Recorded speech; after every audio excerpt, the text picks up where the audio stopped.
Bonjour les enfants, j'espère que vous allez bien et que la reprise au micro-coulier pour certains se passe dans les meilleures conditions.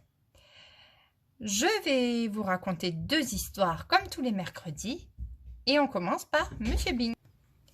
Monsieur Bing était tout petit et tout rond, rond comme une balle, et comme une balle, il rebondissait partout. Bing, bing, bing, bing, ce qui ne lui rendait pas la vie facile. La semaine dernière, par exemple, Monsieur Bing alla faire un tour dans la campagne. Il arriva devant le portail d'une ferme, il grimpa dessus et sauta à terre. Et rebondit jusque dans la mare aux canards. Et bing, fit Monsieur Bing, et floc, fit Monsieur Bing, et coin coin, firent les canards. L'autre jour, par exemple, Monsieur Bing se réveilla très tard. Il bondit hors de son lit et rebondit dans la descente de lit, et puis hors de sa chambre, et puis dans l'escalier, et bing, bing, bing, bing, bing, bing, bing, bing, bing.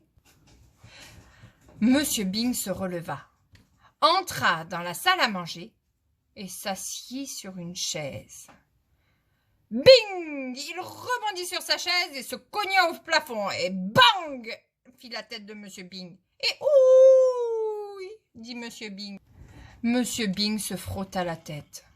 Je ne peux pas continuer à rebondir partout, comme ça, se dit-il. Il réfléchit. Et si j'allais voir le docteur? Il aura peut-être un remède. Donc, ce matin-là, Monsieur Bing mit son chapeau et s'en alla chez son docteur.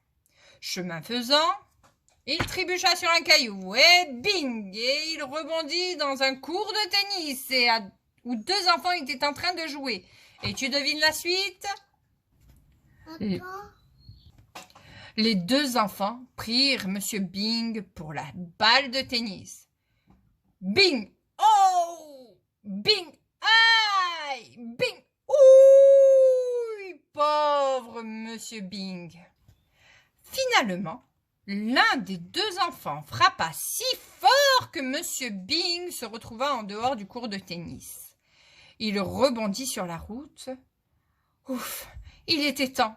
Monsieur Bing a mal partout. Il décida de prendre l'autobus pour finir le trajet. C'était plus prudent. L'autobus s'arrêta devant la porte du docteur. Monsieur Bing descendit de l'autobus. Mais pas comme tout le monde. Oh non! Et bing, bing, bing, il rebondit sur le trottoir et entra chez le docteur par la fenêtre. Le docteur Pilule était assis derrière son bureau. Il prenait une tasse de café. Monsieur Bing entra en vol plané et atterrit. Tu sais où? Dans la tasse à café. Exactement. Plouf! Dans la tasse de café. Oui! Cria Monsieur Bing, car le café était très chaud. Juste au ciel! S'exclama Dr. Pilule. Le docteur repêcha Monsieur Bing dans la tasse de café et le fit s'asseoir sur un buvard. Monsieur Bing exposa son cas. Je me disais que vous pourriez peut-être me donner quelque chose qui m'empêcherait de rebondir partout, conclut Monsieur Bing. Dit le docteur. Après avoir longuement réfléchi, le docteur Pilule ouvrit son placard et en sortit une paire de minuscules chaussures rouges.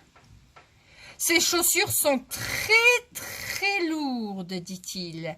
Elles devraient vous empêcher de rebondir. »« Ah, merci, docteur !» s'écria Monsieur Bing.